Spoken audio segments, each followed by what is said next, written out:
अब हम लोग जानेंगे लैंगिक जनन कि लैंगिक जनन क्या है। तो देखिए, हम जनन की उस विधि से भी परिचित हैं जिसमें नई संतति उत्पन्न करने हेतु दो व्यष्टि की भागीदारी होती है।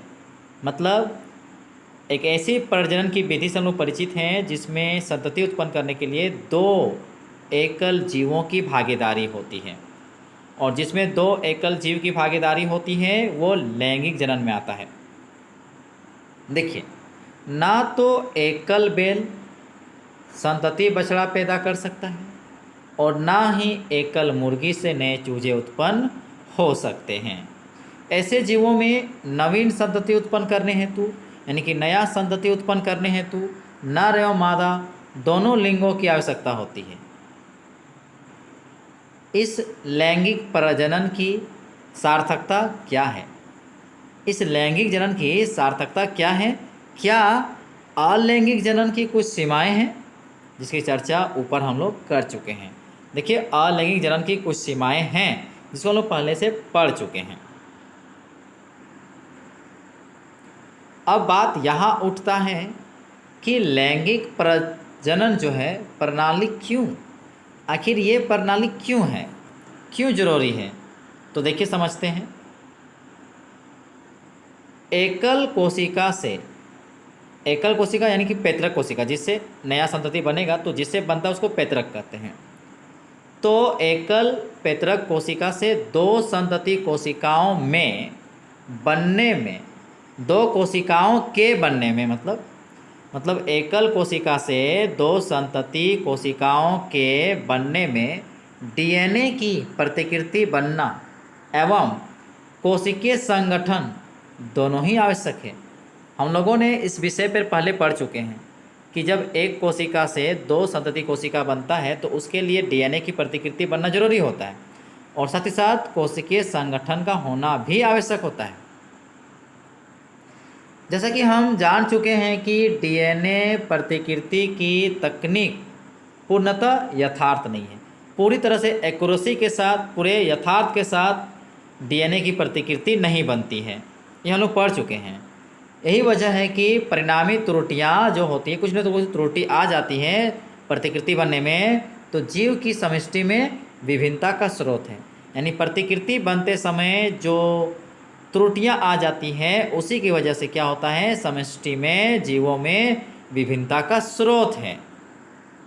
जीव की प्रत्येक व्यष्टि, प्रत्येक एकल जीव जो होता है विभिन्नताओं द्वारा संरक्षित नहीं हो सकती, परंतु स्पीशीज की समष्टि में पाए जाने वाले विभिन्नता उस स्पीशीज के अस्तित्व को बनाए रखने में सहायक है। देखिए, जीव की प्रत्येक व्यष्टि जो है विभिन्नताओं द्वारा संरक्षित नहीं हो सकती। मतलब इसे विभिन्नता आ जाएगा तो इसका मतलब ये नहीं कि वो संरक्षित रहेगा, उसको कुछ नहीं होगा, ऐसी बात नहीं है। परंतु स्पीशीज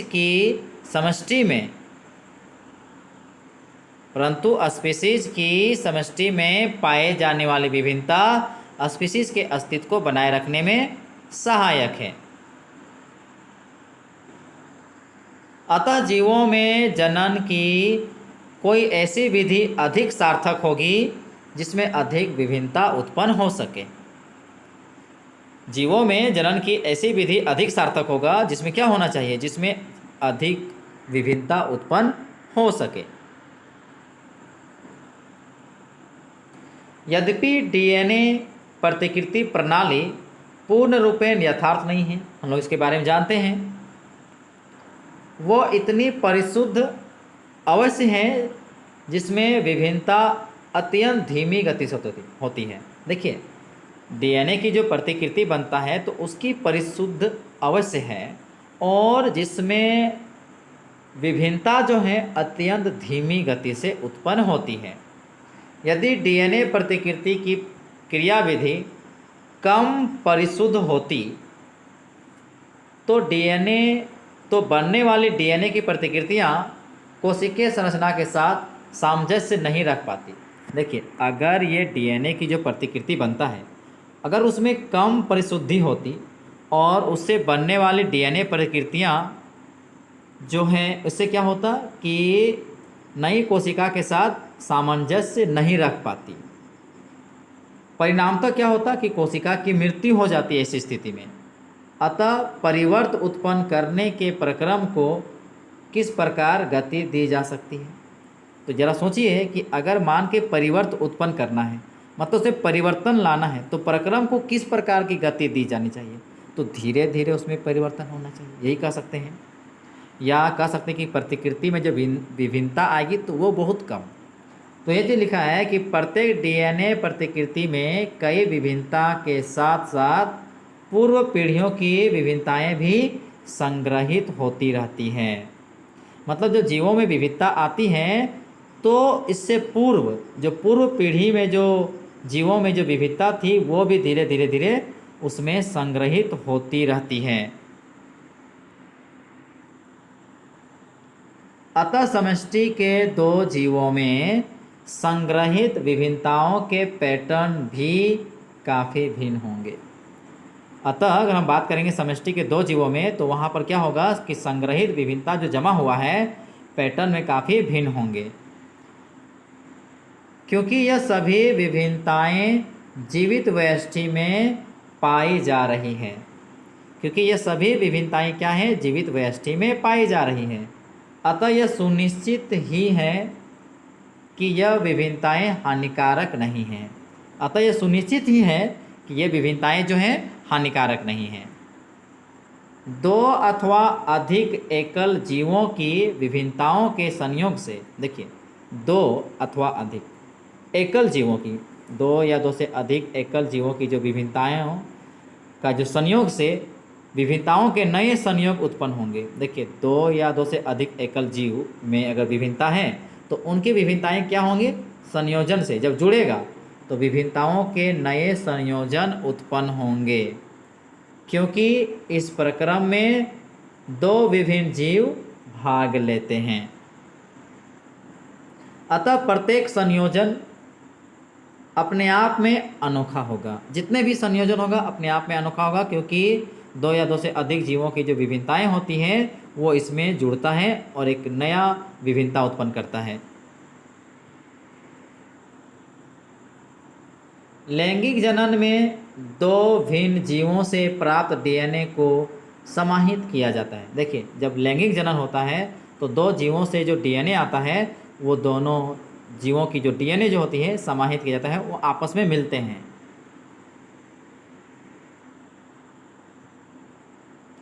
परंतु इससे एक और समस्या पैदा हो सकती है, और वो क्या है? देखिए यदि संतति पीढ़ी में जनक जीवों के डीएनए का युग्मन होता रहे, मतलब संतति पीढ़ी में क्या होता है कि मान लेते हैं जनक जीवों के जितने भी डीएनए का जो युग्मन है वो मतलब डीएनए का युग्मन होता रहे, मतलब जुड़ता रहे।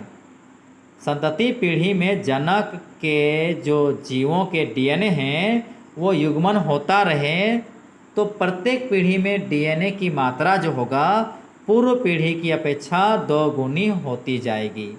मतलब जैसे मान के हर पीढ़ी में बढ़ता जाएगा तो इसमें क्या होगा कि डीएनए की मात्रा पूर्व पीढ़ी की तुलना में 2 गुना बढ़ता चला जाएगा। इससे डीएनए द्वारा कोशिकीय संगठन पर नियंत्रण टूटने की अत्यधिक संभावना है। इससे क्या होता कि डीएनए द्वारा कोशिकीय संगठन पर नियंत्रण टूटने की अत्यधिक संभावना है। इस समस्या के समाधान के लिए हम कितने तरीके सोच सकते हैं? जरा सोचिए कि इस समस्या का समाधान करना है तो क्या तरीका हो सकता है, कितने तरीके हम लोग सोच सकते हैं।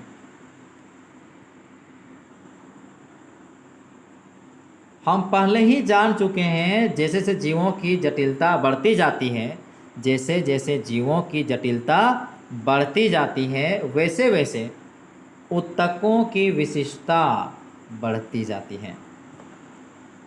उपरोक्त समस्या का समाधान जो है जीवों ने इस प्रकार खोजा जिसमें विशिष्ट अंगों में कुछ विशेष प्रकार की कोशिकाओं की परत होती है। तो देखिए समस्या का समाधान के लिए क्या हुआ, जीवों ने एक विशेष प्रकार खोजा है जिसमें क्या है, विशिष्ट अंगों में, खास प्रकार के अंगों में कुछ विशेष प्रकार की कोशिकाओं की परत होती है जिनमें जीव की कायिक कोशिकाओं की अपेक्षा गुणसूत्रों की संख्या आधी होती है। देखिए, जिसमें उस कोशिका में क्या होता है कि कायिक कोशिका की तुलना में, शरीर की कोशिका की तुलना में, विशेष प्रकार की कोशिका में गुणसूत्रों की संख्या आधी होती है तथा डीएनए की मात्रा भी आधी होती है। मतलब जो विशिष्ट कोशिका का बात कर रहे हैं उसमें क्या होता है, कायिक कोशिका से तुलना करेंगे तो उस विशेष कोशिका में क्या होता है, गुणसूत्रों की संख्या आधी होती है और साथ ही साथ डीएनए की मात्रा भी आधी होती है। यह कोशिका विभाजन की प्रक्रिया, जिसे अर्धसूत्री विभाजन कहते हैं, के द्वारा प्राप्त किया जाता है। मतलब जब कोशिका विभाजन होता है और वो अर्धसूत्री विभाजन के द्वारा होता है तो विभाजित कोशिका में गुणसूत्रों की संख्या आधी होती है और गुणसूत्रों की संख्या आधी होती है और डीएनए की मात्रा भी आधी होती है। अतः दो भिन्न जीवों की यह युग्मक कोशिकाएं लैंगिक जनन में युग्मन द्वारा युग्मनज बनाती है। देखिए, अब जो दो भिन्न कोशिका हैं उनसे मान के ये कोशिकाएं आए, ये युग्मक कोशिकाएं आए और लैंगिक जनन द्वारा ये जुड़ें, तो जुड़ने के बाद क्या बनाता है, युग्मनज बनाता है, जिसको इंग्लिश में जायगोट कहते हैं। तो इधर एक जीव से एक युग्मन आया, मतलब आधा गुण, क्या कहते हैं, आधा गुणसूत्र वाला कोशिका, और इधर दूसरे जीव से आधा गुणसूत्र वाला कोशिका जब आपस में जुड़ा, युग्मन हुआ तो युग्मनज बना। तो उससे क्या हुआ कि संतति में गुणसूत्रों की संख्या और डीएनए की जो मात्रा है पुनर्स्थापित हो जाता है। जो जितना शुरुआत में एक जीव में होता है उतना आ जाता है। मतलब एक जीव से आधे और उसके दूसरे विपरीत जीव से आधे जब मिल गया तो संपूर्ण गुणसूत्र की संख्या आ गई। यानी संतति में गुणसूत्रों की संख्या और डीएनए की मात्रा पुनः फिर से क्या हो जाती है, स्थापित हो जाती है। मतलब इसमें ये नहीं देखने को मिलता है कि संतति में जो गुणसूत्रों की संख्या होगी वो डबल होगी, क्योंकि गुणसूत्रों की संख्या डबल इसलिए नहीं हो रही है क्योंकि जो अपने जनक से, जो नर और मादा से, उसके जनक से जो कोशिका आती है वो विशेष कोशिका आती है जिसमें गुणसूत्र की संख्या आधा होती है। तो मादा से जब आया तो गुणसूत्र की संख्या आधा और नर से जो आया गुणसूत्र की संख्या आधा, तो मिल के एक जो पुनर्स्थापित जो होता है एक जीव के लिए जो विशिष्ट होता है उतना प्राप्त करता है। इसमें डबल नहीं होता, जो होना चाहिए उतना होता है। यदि युग्मनज वृद्धि एवं परिवर्धन द्वारा नए जीवों में विकसित होता है। अब देखिए, मान लेते हैं ये युग्मनज जो बन गया, मतलब मादा से जो आधे गुणसूत्र वाले जो कोशिका आए और नर से जो आधा गुणसूत्र वाला जो कोशिका आया, जब उसको जुड़ा तो युग्मनज बना। अब यही युग्मनज क्या करेगा, वृद्धि करेगा, फिर उसमें परिवर्धन आएंगे, तब क्या हुआ, नए जीव में विकसित होता है। तो इसमें ऊर्जा का भंडार भी पर्याप्त होना चाहिए। तो ऐसा होने में क्या होना चाहिए, इसमें ऊर्जा का भंडार भी पर्याप्त होना चाहिए। अति सरल संरचना वाले जीवों में प्रायः दो जनक कोशिकाओं की आकृति और आकार में विशेष अंतर नहीं होता है। देखिए, अति सरल संरचना वाले जीवों में प्रायः दो जनक कोशिकाओं यानी कि युग्मकों की आकृति एवं आकार में कोई विशेष अंतर नहीं होता, अथवा वे समाकृति भी हो सकते हैं, मतलब एक जैसी आकृति के हो सकते हैं। परंतु जैसे ही शारीरिक डिज़ाइन अधिक जटिल होता है, जनक कोशिकाएं भी विशिष्ट हो जाती हैं। जब शारीरिक डिज़ाइन जब अधिक जटिल होता है तो जनन कोशिकाएं भी विशिष्ट हो जाती हैं। एक जनक कोशिका अपेक्षाकृत बड़ी होती हैं और उसमें क्या होता है, भोजन का पर्याप्त भंडार भी होता है, जबकि दूसरी अपेक्षाकृत छोटी और अधिक गतिशील होती है। देखिए, एक जनक कोशिका अपेक्षाकृत बड़ी होती है और उसमें भोजन का पर्याप्त भंडार भी होता है, जबकि दूसरी क्या होती हैं, अपेक्षाकृत छोटी होती हैं, अधिक गतिशील होती हैं। तो जो गतिशील कोशिका को क्या कहते हैं, गतिशील जनक कोशिका को नर युग्मक कहते हैं, तथा जिस जनक जनन कोशिका में भोजन का भंडार संचित रहता है, जिस जनन कोशिका में भोजन जमा है उसे मादा युग्मक कहते हैं। यानी कि जब लैंगिक जनन होता है तब क्या होता है, मादा युग्मक और नर युग्मक जुड़ता है। मादा युग्मक में गुणसूत्रों की संख्या आधी होती है और उसी प्रकार नर युग्मक में गुणसूत्रों की संख्या आधी होती है। जब ये दोनों जुड़ेगा, संलग्न होगा तो युग्मनज बनेगा और उसमें एक कायिक शरीर में जितना गुणसूत्र होता है उसमें उतना आ जाता है।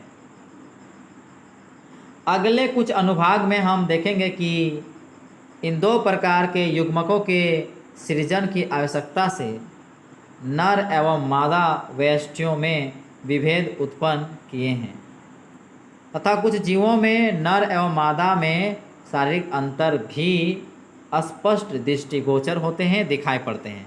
मतलब सुनिए क्या लिखा है कि अगले कुछ अनुभागों में, आने वाले जो भाग हैं, हम देखेंगे कि इन दो प्रकार के युग्मकों के सृजन की आवश्यकता ने नर एवं मादा वयस्टियों यानी कि जनकों में विभेद उत्पन्न किए हैं तथा कुछ जीवों में नर एवं मादा में शारीरिक अंतर भी स्पष्ट दृष्टिगोचर होते हैं।